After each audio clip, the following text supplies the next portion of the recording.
Hello दोस्तों, आप लोगों का स्वागत है आपका यूट्यूब चैनल संजीव मौर्य पे। आज से हम एक आईएएस का टेस्ट सीरीज करेंगे। ये जो टेस्ट सीरीज है यह यूपीपीसीएस प्रीलिम्स 2026 का टेस्ट सीरीज है और जिसमें आपको टाइम रहेगा 1 आवर्स का और मैक्सिमम मार्क्स कितना है 100 मार्क्स का है। ये जो टेस्ट सीरीज है यह आज हम टेस्ट नंबर 1 करेंगे। टेस्ट नंबर 1 से लेकर टेस्ट नंबर 12 तक का जो क्वेश्चन रहेगा वो रहेगा पॉलिटी से। तो हम लोग 12 तक पॉलिटी से ही क्वेश्चन करेंगे। तो जो भी इस चैनल को सब्सक्राइब नहीं करें तो इस चैनल को भी सब्सक्राइब करें और अपने दोस्तों के साथ शेयर करें। चलते हैं क्वेश्चन की ओर। फर्स्ट क्वेश्चन बोल रहा है कि नीचे दिए गए कथन जिसमें से एक को अभिकथन ए तथा दूसरे को कारण आर कहा गया है। अभिकथन ए बोल रहा है कि 1784 के ईस्ट इंडिया एक्ट द्वारा द्वैध शासन की व्यवस्था शुभारंभ की गई थी, मतलब शुरुआत किया गया था। तो यह स्टेटमेंट क्या है? सही है। कारण बोल रहा है आर। 1784 ईस्वी के एक्ट ने कंपनी के संवैधानिक और वाणिज्य कार्यों को पृथक कर दिया। ये भी क्या है? सही है। तो इसलिए ये गलत है। ये क्या है? गलत है। ए और आर दोनों सही, किंतु आर ए की सही व्याख्या नहीं कर रहा है। ये भी क्या है? गलत है, क्योंकि आर की व्याख्या ए और आर दोनों सही है और आर ए की सही व्याख्या कर रहा है। तो इसलिए राइट आंसर होगा सी नंबर। 1784 ईस्वी के पिट्स इंडिया एक्ट की बात करें तो इसमें दोहरे प्रशासन, जैसे हम बात करें तो कोर्ट ऑफ डायरेक्टर, जिसमें शामिल थे भारत के मंत्री, वित्त मंत्री और 4 प्रिवी काउंसिल शामिल थे। जिसमें हम बात करें तो इसमें जो मामला आता था वह व्यापारिक मामला से जुड़ा हुआ रहता था। वहीं हम बात करें तो बोर्ड ऑफ कंट्रोलर जो था वह राजनीतिक मामले हेतु यह बनाया गया था। जिसमें हम बात करें तो 1784 ईस्वी के पिट्स एक्ट के लागू करने के लिए लॉर्ड कॉर्नवालिस को ही संसद के हम बात करें तो ब्रिटिश के संसद से चुना जाता है, चयनित किया जाता है और उसके बाद भारत भेजा जाता है। तो चलते हैं अब सेकंड क्वेश्चन की ओर। सेकंड क्वेश्चन नंबर बोल रहा है कि 1861 के भारत परिषद अधिनियम के संबंध में निम्नलिखित में से कौन सा कथन असत्य है। यहाँ पे बोला है कि कौन सा कथन असत्य है। यहाँ पे असत्य पूछा है।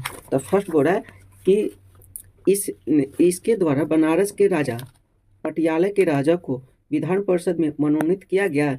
यह क्या है? सही है, क्योंकि मनोनीत किया गया था। 3 को किया गया था। एक किया गया था बनारस के राजा को, पटियाला के महाराजा को, और एक किया गया था वो थे सर दिनकर राव, जो विधान परिषद में भी नामित किए गए थे।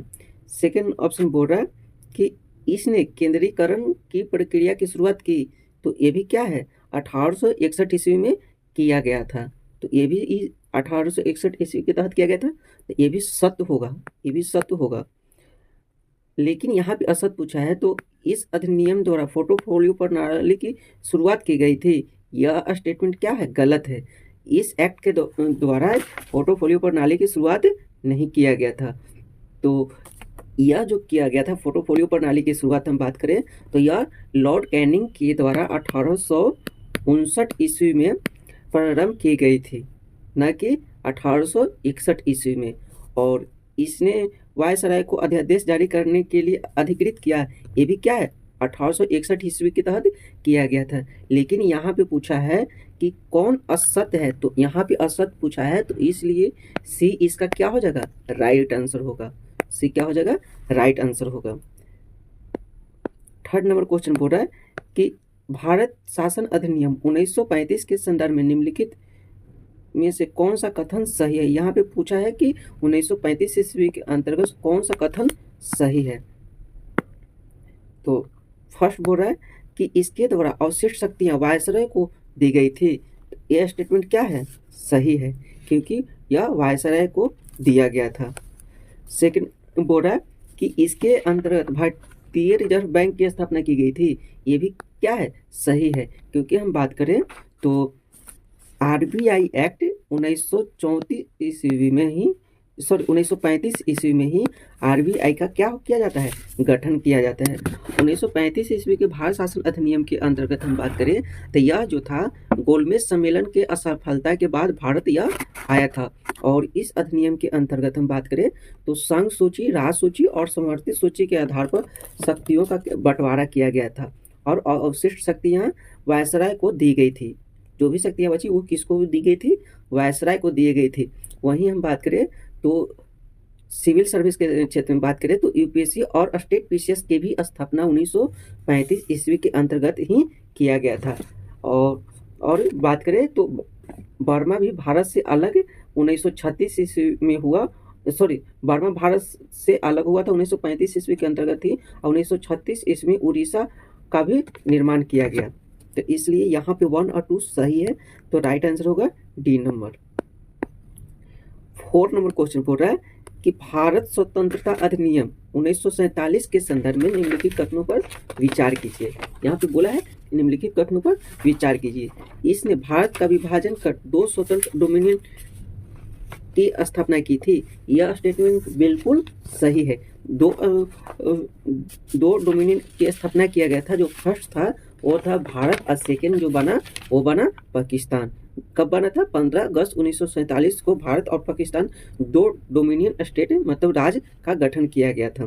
तो इसलिए 1 क्या है? सही है। सेकेंड ऑप्शन बोल रहा है कि इसके द्वारा गवर्नर जनरल का पद सृजन किया गया था। तो यह भी क्या है? सही है।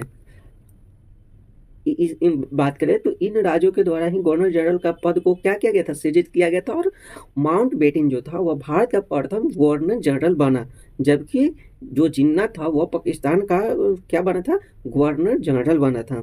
थर्ड बोल रहा है कि इसने शाही उपाधि से भारत का सम्राट शब्द समाप्त किया। ये भी क्या है? सही है। तो यहाँ पे तीनों सही है, तो इसलिए इसका जो राइट आंसर होगा वो होगा क्या?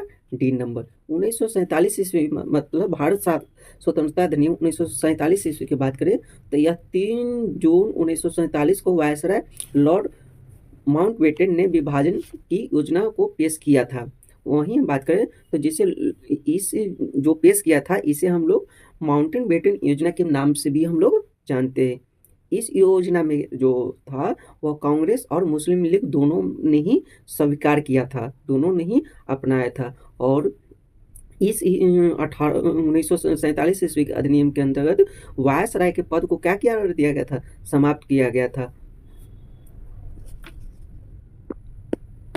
क्वेश्चन नंबर 5 बोल रहा है कि निम्नलिखित में से कौन सा सही सुमेलित नहीं है। यहाँ भी पूछा है कि कौन सा सही सुमेलित नहीं है। राजेंद्र प्रसाद खाद्य एवं कृषि मंत्री, ये क्या है? सही है। राजकुमारी अमृत कौर या श्रम नहीं, श्रम का जो था थे वो थे कौन? तो वो थे जगजीवन राम थे। और वहीं हम बात करें तो राजकुमारी अमृत जो थी वह थी स्वास्थ्य विभाग, स्वास्थ्य। और जॉन मथाई जो थे वह परिवहन। तो इसका बी क्या है? राइट आंसर होगा, क्योंकि बी गलत है। अब्दुल कलाम आज़ाद वो क्या थे? शिक्षा से मंत्री थे, तो इसलिए इसका बी राइट आंसर होगा।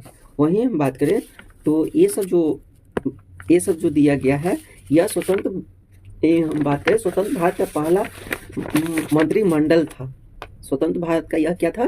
पहला मंत्रिमंडल था। वहीं हम बात करें तो जिसमें जवाहरलाल नेहरू थे वह क्या बने थे? भारत का प्रधानमंत्री बने थे, राष्ट्रमंडल तथा विदेश मामले। और वहीं इनके अंतर्गत वैज्ञानिक शोध भी आया था।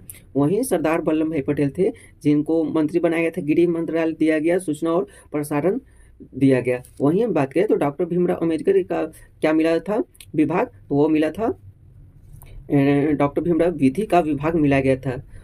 वहीं हम बात करें तो डॉक्टर श्यामा प्रसाद मुखर्जी को उद्योग एवं आपूर्ति मंत्री दिया गया था। 6 नंबर क्वेश्चन बोल रहा है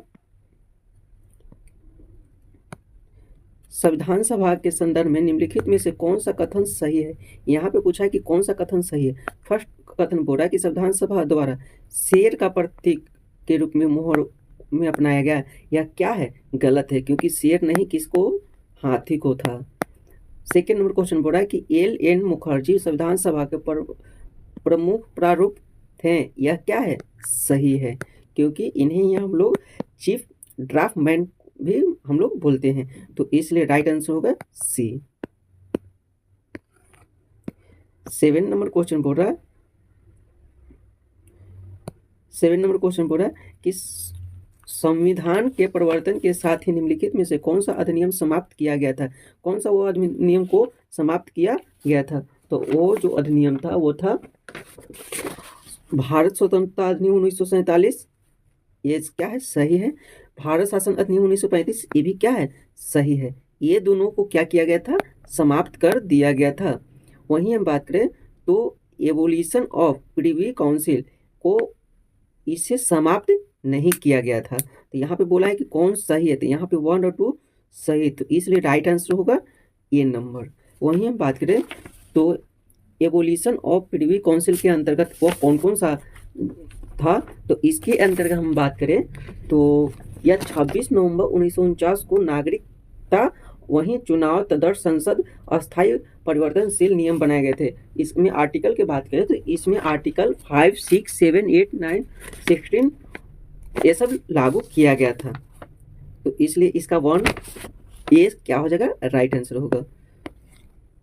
क्वेश्चन नंबर 8 बोल रहा है कि निम्नलिखित व्यक्तियों पर विचार कीजिए, और यहाँ व्यक्ति के प्रारूप समिति से संबंधित है। यहाँ कौन सा है जो व्यक्ति है प्रारूप संबंधित हैं, तो फर्स्ट है एन गोपाल स्वामी, तो एन गोपाल स्वामी ये क्या थे, डॉक्टर के मुंशी ये भी थे, टीटी कृष्णामाचारी ये भी थे, डॉक्टर श्यामा प्रसाद मुखर्जी यह नहीं थे, तो यहाँ पे 1, 2, 3 क्या हो जाएगा, सही हो जाएगा, तो यहाँ पे सी क्या हो जाएगा, सही ऑप्शन हो जाएगा। प्रारूप समिति का बात करें तो यह 29 अगस्त 1947 को यह क्या हो तैयार हुआ था, बना था। संविधान सभा की सभी समितियां में से यह सबसे प्रमुख मतलब सबसे महत्वपूर्ण समितियां में से सबसे महत्वपूर्ण ही समितियां था, जिसमें हम बात करें तो प्रारूप समिति में टोटल जो सदस्य थे वो 7 सदस्य थे, जिसमें से आपको 3 यहाँ पे देखने को मिलेगा, लेकिन प्रारूप समिति का जो अध्यक्ष थे वो थे भीमराव अम्बेडकर, और सेकेंड जो थे मोहम्मद सदुल्ला थे, और थर्ड जो हुए वो थे एम.एन. माधवराव। हम बात करें इनको एम.एन. माधवराव के बारे में तो यह बी.एल. मित्र की जगह पे मतलब बी.एल. मित्र की जगह पे या उनके स्थान पर ये आए थे। यह क्यों आए थे, क्योंकि बी.एल. मित्र के स्वास्थ्य खराब होने के कारण वह त्याग पत्र दे दिए थे। वहीं हम बात करें तो अलादी कृष्णा स्वामी एक और थे, तो टोटल कितने हुए, 7 हुए। 9 नंबर क्वेश्चन बोल रहा है कि यहाँ पे सूची 1 और सूची 2 को क्या करना है, सुमेलित करना है। सूची 1 और सूची 2 को क्या करना है, सुमेलित करना है। तो प्रांतीय संविधान समिति में बात करें तो इसका क्या हो जाएगा, प्रारूप समिति का जो अध्यक्ष थे वो कौन थे, वो थे भीमराव अम्बेडकर थे। प्रारूप समिति का अध्यक्ष कौन थे, भीमराव अम्बेडकर। तो बी का क्या हो जाएगा, 4 नंबर, बी का हो जाएगा 4 नंबर। वहीं प्रांतीय विधान समिति का बात करें तो यह सरदार वल्लभ भाई पटेल ही थे, तो ए का हो जाएगा 1 नंबर और बी का हो जाएगा 4 नंबर।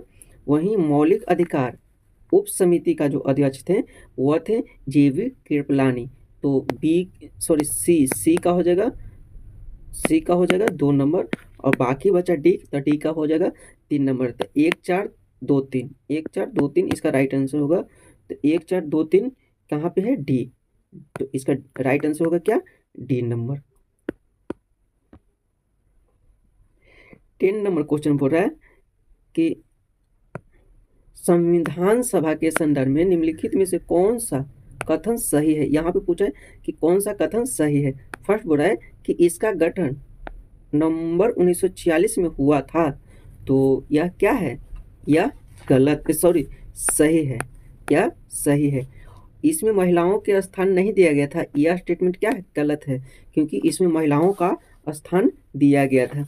वहीं बात करें तो कैबिनेट मिशन योजना के द्वारा मतलब के प्रस्ताव पर ही नवंबर 1946 में संविधान सभा का क्या हुआ था, गठन हुआ था। संविधान सभा का चुनाव जुलाई अगस्त 1946 इसमें हुआ था, जिसमें ब्रिटिश भारत के आवंटित 296 सीटें थी, जिसमें से कांग्रेस को 208 सीट, वहीं मुस्लिम लीग को 73 सीट और छोटे समूह और स्वतंत्र सदस्यों को 15 सीट मिला था। वहीं हम बात करें तो देशी रियासतों को भी आवंटित सीटों की संख्या हम बात करें तो 93 दिया गया था, लेकिन हम बात करें तो वह स्वयं संविधान के निर्माण में भाग नहीं लिए थे, क्योंकि वह अपना अलग वो रहना चाहते थे। तो इसलिए यहाँ पे केवल 1 सही है, तो राइट आंसर होगा डी नंबर। तो डी इसका राइट आंसर हो जाएगा। 11 नंबर क्वेश्चन बोल रहा है, यह सबसे इजी क्वेश्चन है। मूल रूप से संविधान में शामिल नहीं था। यहाँ पे बोला है कि कौन शामिल नहीं था। तो प्रस्तावना तो शामिल है, ये भी शामिल है, ये भी शामिल है, लेकिन 12 अनुसूची यह शामिल नहीं थे। क्योंकि हम बात करें तो 73वें संविधान संशोधन 1952 ईस्वी के माध्यम से इसे शामिल किया गया। यह जो है यह नगर पालिका की शक्ति और जिम्मेवारी से संबंधित, जिम्मेदारियों से संबंधित है। तो इसलिए यहाँ पे नहीं बोला है, तो इसलिए राइट आंसर होगा डी नंबर। 12 नंबर क्वेश्चन बोल रहा है कि संघीय व्यवस्था के संदर्भ में निम्नलिखित कथनों पर विचार कीजिए। फर्स्ट कथन बोल रहा है कि भारतीय संघ राज्यों के बीच किसी समझौते का निष्कर्ष है। तो यह क्या है? यह गलत है। किसी राज्य को संघ से अलग होने का अधिकार नहीं है। यह तो बहुत इजी है। यह क्या है? नहीं है। तो इसलिए ई क्या हो जाएगा? सही हो जाएगा। एकीकृत नगर पालिका को गैर संघीय लक्षण दर्शाता है। ये भी क्या है? सही है। लिखित संविधान का होना एक संघीय लक्षण है। ये भी क्या है? सही है। तो इसका तीनों मतलब 2, 3, 4 क्या है? राइट आंसर होगा। तो इसका राइट आंसर होगा क्या? B number. 13 नंबर क्वेश्चन पूरा कि भारत में संसदीय प्रणाली की विशेषता नहीं है। यहाँ पे बोला है कि कौन संसदीय प्रणाली की विशेषता नहीं है। तो कार्यपालिका की संयुक्त जवाबदेही यह क्या है विशेषता है। वहीं मुख्यमंत्री का नेतृत्व ये भी विशेषता है। निचले सदन का विघटन ये भी विशेषता है। लेकिन भारतीय संसद की संप्रभुता यह विशेषता नहीं। तो इसलिए राइट आंसर होगा डी नंबर। 14 नंबर क्वेश्चन बोल रहा है कि नीचे 2 कथन दिए गए हैं, जिनमें से एक को अभिकथन ए तथा दूसरे को कारण आर कहा गया है। अभिकथन ए, भारत में धर्मनिरपेक्षता को सकारात्मक पहलू को शामिल किया गया है। यह बिल्कुल क्या है? सही है। सकारात्मक पहलू को ही शामिल किया गया। धर्मनिरपेक्षता का बात करें तो यह जो धर्मनिरपेक्षता है यह प्रियम्बल में 42वें संविधान संशोधन 1976 ईस्वी के तहत शामिल किया गया है। 42वें संविधान संशोधन के अंतर्गत ही धर्मनिरपेक्षता, समाजवादी और अखंडता भी शामिल किया गया था प्रियम्बल में। वहीं हम बात करें फंडामेंटल राइट के, तो फंडामेंटल राइट में भी धर्म से संबंधित जिक्र किया गया है, जिसमें से आर्टिकल 15 बोलता है कि धर्म के अनुसार पर किसी भी प्रकार का भेदभाव नहीं किया जा सकता है। आर्टिकल 16 वहीं बोलता है कि सार्वजनिक सेवाओं से में भी सभी नागरिकों को समान अवसर दिए जाएंगे। सार्वजनिक जो भी सेवा रहेगा तो वहाँ पे किसी भी धर्म को लेकर कोई भी भेदभाव नहीं किया जा सकता है। वहीं पे हम बात करें तो आर्टिकल 25 बोलता है कि हर व्यक्ति को किसी भी धर्म को अपनाने, उसको अनुसार पूजा अर्चना करने का भी अधिकार है। तो इसलिए ये तो सही हो जाएगा। और आर भी सामाजिक क्या है? धर्मवादी है। ये भी क्या है? सही है। तो इसका जो राइट आंसर होगा वो होगा, दोनों सही है और आर ए की सही व्याख्या कर रहा है। तो इसलिए राइट आंसर होगा डी नंबर। 15 नंबर क्वेश्चन बोल रहा है कि तीसरी अनुसूची में सम्मिलित उम्मीदवार को बताना है। तीसरी अनुसूची में कौन कौन शामिल है? सर्वोच्च न्यायालय के न्यायाधीश, सही है। तीसरी अनुसूची में भारत के नियंत्रक महालेखक परीक्षक, ये भी तीसरी में है। उपराष्ट्रपति यह तीसरी में नहीं बल्कि दूसरी अनुसूची में है। तो 1 और 2 यहाँ पे सही है, इसलिए राइट आंसर होगा सी नंबर। तीसरी अनुसूची की बात करें तो तीसरी अनुसूची में संघ के मंत्री, वहीं राज्य के मंत्री, संसद के सदस्य और राज्य विधानमंडल के निर्वाचित सदस्य भी शामिल है और उच्च न्यायालय के न्यायाधीश भी शामिल होते। वहीं हम बात करें तो दूसरी अनुसूची में राष्ट्रपति शामिल होगा। फिर उसके बाद उससे नीचे क्या होगा? राज्यों के राज्यपाल होगा, राज्यसभा के अध्यक्ष और उपाध्यक्ष होगा, राज्यसभा के सभापति और उपसभापति होगा, वहीं लोकसभा के अध्यक्ष और उपाध्यक्ष होगा। राज्य विधानसभाओं के अध्यक्ष और उपाध्यक्ष होगा। वहीं अगर यहाँ से पहली अनुसूची के बात पूछ दे क्वेश्चन, तो पहली अनुसूची में राज्यों के नाम है, उनके न्यायिक क्षेत्र है, एक संघ राज्य क्षेत्र के नाम से भी है और उनकी सीमाओं से संबंधित है। यहाँ पे तो राइट आंसर होगा सी नंबर। 16 नंबर क्वेश्चन बोल रहा है कि निम्नलिखित में से किस अधिनियम द्वारा कलकत्ता स्थित उच्च न्यायालय के न्याय क्षेत्र को परिभाषित किया गया। यह सबसे बहुत ही इजी क्वेश्चन है, यह बहुत ज़्यादा पूछा हुआ क्वेश्चन, सभी जगह सभी एग्जाम में क्वेश्चन पूछा जाता है। तो इसका राइट आंसर होगा 1773। 1774 ईस्वी में ही कलकत्ता में, मतलब बंगाल के कलकत्ता में उच्च न्यायालय का स्थापना किया गया था और जिसमें एलिजा एमपी मुख्य न्यायाधीश थे, वहीं 3 अन्य जजेज भी थे। तो इसका राइट आंसर होगा ये नंबर। वहीं हम बात करें तो 1773 ईस्वी के अधिनियम की बात करें तो इसका जो उद्देश्य था, कंपनी में व्यवस्थित कुप्रशासन इसमें एवं भ्रष्टाचार को दूर करने के लिए यह लाया गया था। वहीं केंद्रीय प्रशासन की नींव रखी थी और बंगाल का जो मतलब प्रथम गवर्नर था, अब वह गवर्नर जनरल कहलाने लगा था 1773 ईस्वी के एक्ट के अनुसार, जो वारेन हेस्टिंग्स था। 17 नंबर क्वेश्चन बोल रहा है कि 1773 ईस्वी के रेगुलेटिंग एक्ट का निम्नलिखित में से कौन सा प्रावधान नहीं था। यहाँ पे बोला है कि कौन सा प्रावधान नहीं था। केंद्रीय प्रशासन की नींव सही है, 4 संसदीय कार्य परिषद ये भी सही है। कलकत्ता में 1775 ईस्वी में उच्च न्यायालय की स्थापना नहीं, बल्कि 1774 ईस्वी में उच्च न्यायालय की स्थापना। तो यहाँ पे इसका जो राइट आंसर होगा ये होगा क्या, सी नंबर, क्योंकि नहीं बोला है तो नहीं बोला है, तो यहाँ पे सी क्या हो जाएगा, राइट आंसर होगा। 18 नंबर क्वेश्चन बोल रहा है, 18 नंबर भी बहुत ही इजी क्वेश्चन है। 18 नंबर क्वेश्चन बोल रहा है कि महाद्वीपीय व्यवस्था निम्नलिखित में से किस अधिनियम के निर्माण का प्रमुख कारण बनी। तो यह जो बना था यह किस के अंतर्गत बना था, तो यह बना है 1813 ईस्वी के अधिनियम के अंतर्गत। तो इसलिए राइट आंसर होगा बी नंबर। 1813 ईस्वी के एक्ट की बात करें तो इस अधिनियम के द्वारा ही कंपनी का भारतीय व्यापार का एकाधिकार को समाप्त कर दिया गया था, लेकिन चीन के साथ व्यापार और चाय का व्यापार एकाधिकार बना रहा था। वहीं हम बात करें तो ईसाई मिशनरियों को भारत में धर्म प्रचार के लिए भी अनुमति दे दी गई थी। शिक्षा हेतु 1 लाख रुपये अनुदान देने का इसमें वादा किया गया था, जिक्र किया गया था 1813 ईस्वी के चार्टर एक्ट के अनुसार। 19 नंबर क्वेश्चन बोल रहा है कि ईसाई धर्म प्रचारकों को आज्ञा प्राप्त करके भारत में धर्म प्रचार के लिए आने की सुविधा प्रारंभ निम्नलिखित में से किस अधिनियम द्वारा किया गया था। तो वो किया गया था 1813 ईस्वी के चार्टर एक्ट के अनुसार। राइट आंसर होगा ये नंबर।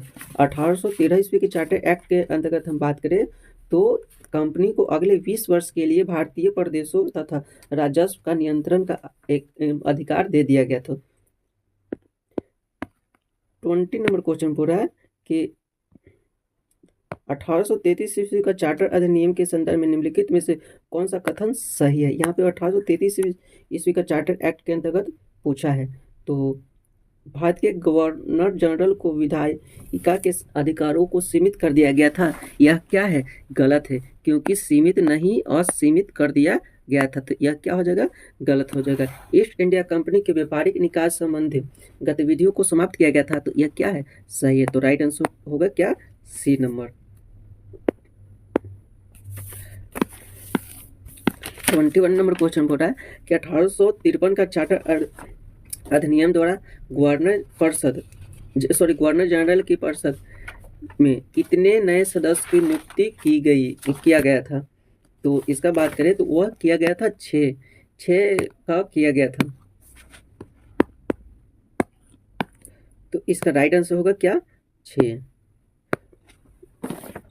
1800 में बात करें तो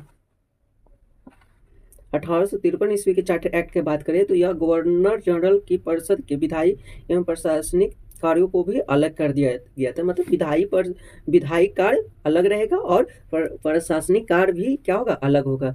वहीं हम बात करें तो सी मतलब कोर्ट ऑफ डायरेक्टर के सदस्यों की संख्या 24 से घटाकर कितना कर दिया गया था, वो 18 कर दिया गया था। कंपनी के उच्च पदों की प्रतियोगी परीक्षा के आधार पर ही भरने हेतु 1854 में मैकाले समिति का क्या किया गया था, गठन किया गया था। 22 नंबर क्वेश्चन बोल रहा है कि निम्नलिखित में से किस अधिनियम ने भारत में शासन की द्वैध शासन प्रणाली को समाप्त किया था। यहाँ पे बोला है कि कौन द्वैध शासन प्रणाली को समाप्त किया गया था, तो वो किया गया था 1858 के अधिनियम के द्वारा। राइट आंसर होगा सी नंबर। 1858 के भारत शासन अधिनियम की बात करें तो इसके तहत भारत का शासन सीधे महारानी विक्टोरिया के अधीन चलाया गया था और नियंत्रण बोर्ड और निर्देशक कोर्ट को क्या कर दिया गया था, समाप्त कर के भारत में द्वैध शासन को भी इस प्रणाली 1858 के शासन अधिनियम के अंतर्गत समाप्त कर दिया गया था। इसका मेन उद्देश्य यह था कि प्रशासनिक मशीनरियों में सुधार किया जाए। वहीं बात करें तो गवर्नर जनरल अब भारत का वायसराय जो लॉर्ड कैनिंग बना था। 23 नंबर क्वेश्चन बोल रहा है कि 1892 ईस्वी के अधिनियम की विशेषताओं के संदर्भ में निम्नलिखित में से कौन सा कथनों पर विचार कीजिए। यहाँ पे बोला है कि विचार कीजिए। फर्स्ट कथन बोला है कि इसने विधान परिषद को बजट पर बहस करने के लिए अधिकृत किया था। ये क्या है, सही है, यह किया था। सेकेंड बोला है कि इस अधिनियम ने केंद्रीय और प्रांतीय विधान परिषदों में परोक्ष रूप से चुनाव का प्रावधान किया गया था। ये भी क्या है, सही है। तो यहाँ पे 1 और 2 सही है, तो यहाँ पे सही पूछा है तो राइट आंसर होगा डी नंबर। तो राइट आंसर होगा क्या, डी नंबर। 1892 ईस्वी के अधिनियम की विशेषता की बात करें तो इस अधिनियम ने केंद्रीय और प्रांतीय परिषद में तो क्या किया है कि दोनों को गैर सरकारी सदस्यों की नियुक्ति के लिए सीमित और परोक्ष रूप से चुनाव का प्रावधान किया। हालांकि चुनाव शब्द का इस अधिनियम में प्रयोग नहीं किया गया था। वहीं हम बात करें तो बजट पर बहस करने और कार्यपालिका के प्रश्नों का उत्तर देने का भी अधिकृत किया गया था। 24 नंबर क्वेश्चन बोल रहा है कि 1909 ईस्वी के अधिनियम के संदर्भ में निम्नलिखित कथनों पर विचार कीजिए। कथन 1 बोल रहा है कि इस अधिनियम ने मार्लो मिंटो सुधार के नाम से भी जाना जाता है। यह क्या है, सही है। जिसमें हम बात करें तो जो मार्ले था वह भारत में इंग्लैंड में भारत का राज सचिव था। वहीं मिंटो जो था वह भारत का वायसराय था। तो ये भी दो भी सही है। लॉर्ड मिंटो को सांप्रदायिक निर्वाचन के जनक के रूप में जाना जाता है। यह क्या है, सही। सांप्रदायिक निर्वाचन के जनक मतलब यह राजेंद्र प्रसाद इनको बोलते हैं। वहीं हम बात करें तो महात्मा गांधी 1909 ईस्वी के एक्ट को सर्वस्व नाश करने वाला एक्ट कहे थे। तो यहाँ पे क्या है, तीनों ऑप्शन सही है। तो इसलिए इसका जो राइट आंसर होगा वो होगा डी नंबर। 25 नंबर क्वेश्चन बोल रहा है कि भारत शासन अधिनियम 1919 निम्नलिखित में से किस तिथि को लागू किया गया था, तो वो किया गया था 1921 ईस्वी को। राइट आंसर होगा सी नंबर। 26 नंबर क्वेश्चन बोला कि साइमन आयोग के संदर्भ में निम्नलिखित में से कौन सा कथन सही नहीं है। यहाँ पे पूछा कि कौन सा कथन सही नहीं है, तो आयोग के सभी सदस्य ब्रिटिश थे। यह क्या है, सही है। आयोग ने 1928 में अपनी रिपोर्ट पेश किया था। यह क्या है, गलत है। 1928 ईस्वी नहीं बल्कि आयोग ने 1930 ईस्वी में अपनी रिपोर्ट पेश किया था। तो यहाँ पे क्या पूछा है, नहीं, तो नहीं पूछा है, तो इसलिए राइट आंसर होगा बी नंबर।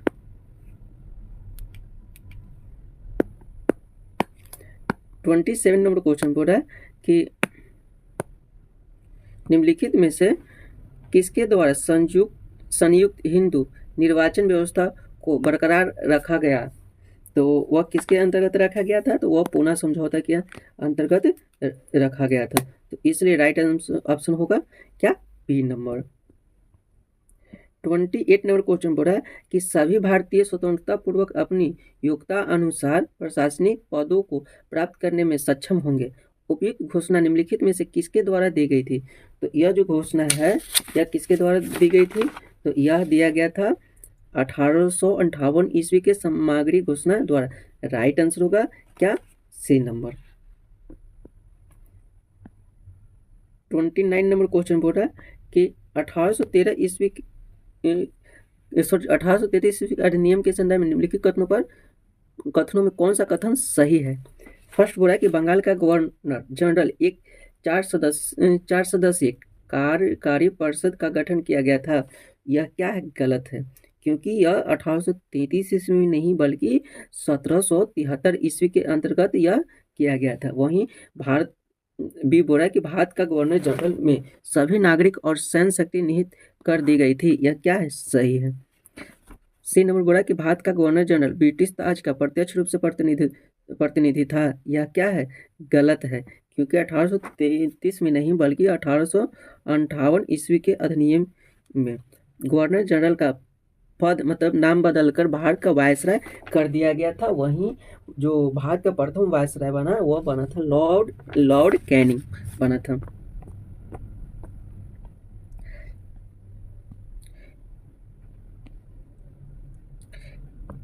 निम्नलिखित युग्मों में से कितने युग्म सही सुमेलित हैं। ब्रिटिश कैबिनेट के सदस्य, यहाँ पद नाम। लॉर्ड पैथिक लॉरेंस भारत का सचिव, यह क्या है, सही है।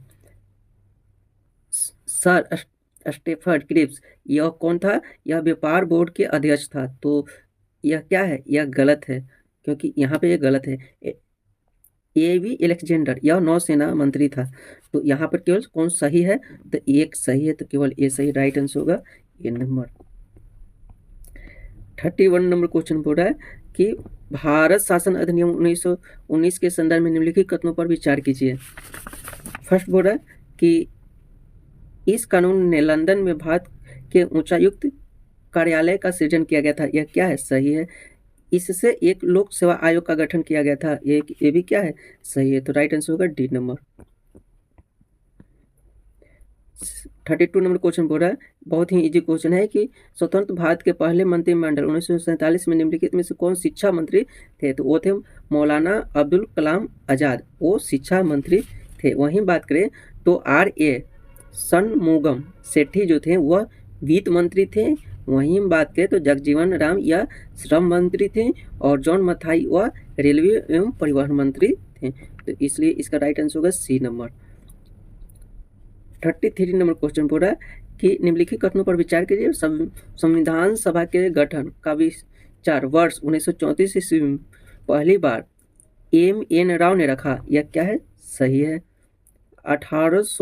1938 में भारतीय राष्ट्रीय कांग्रेस के आधिकारिक रूप से संविधान सभा का गठन की मांग की। यह क्या है, गलत है। तो इसलिए राइट आंसर होगा बी नंबर। 34 नंबर क्वेश्चन बोल रहा है कि भारतीय राष्ट्रीय कांग्रेस की ओर से पंडित जवाहरलाल नेहरू ने घोषणा की कि स्वतंत्र भारत के संविधान का निर्माण वयस्क मताधिकार के आधार पर चुनी गई संविधान सभा द्वारा किया जाएगा और इसमें कोई बाहरी हस्तक्षेप नहीं होगा। नेहरू की इस मांग को ब्रिटिश सरकार ने सैद्धांतिक रूप से निम्नलिखित में से किसके द्वारा स्वीकार किया था। तो वो किया गया था अगस्त प्रस्ताव। ये is the right answer. 35 number question बोल रहा है कि कैबिनेट मिशन योजना में संविधान सभा के संबंध में निम्नलिखित कथनों पर विचार कीजिए। इसके प्रस्ताव, फर्स्ट कथन बोल रहा है कि इसके प्रस्तावों के तहत नवंबर 1946 में संविधान सभा का गठन किया गया था। यह क्या है, सही है। इससे देशी रियासतों के प्रतिनिधियों का चयन वायसराय द्वारा किया जाता था। यह क्या है, गलत है। चयन जो था वह रियासतों के प्रमुख के द्वारा किया जाता था। थर्ड बोल रहा है कि इसमें प्रत्येक ब्रिटिश प्रांत को आवंटित सीटों की निर्धारण 3 प्रमुख समुदायों के बीच उनकी जनसंख्या के अनुपात में किया गया था। यह भी क्या है, सही है। तो यहाँ पे 1 और 3 सही है। तो राइट आंसर होगा ए नंबर। राइट आंसर होगा ए नंबर। तो आज इतना ही। नेक्स्ट जो क्वेश्चन रहेगा वो हम नेक्स्ट वीडियो में करेंगे। तो थैंक यू फॉर वॉच।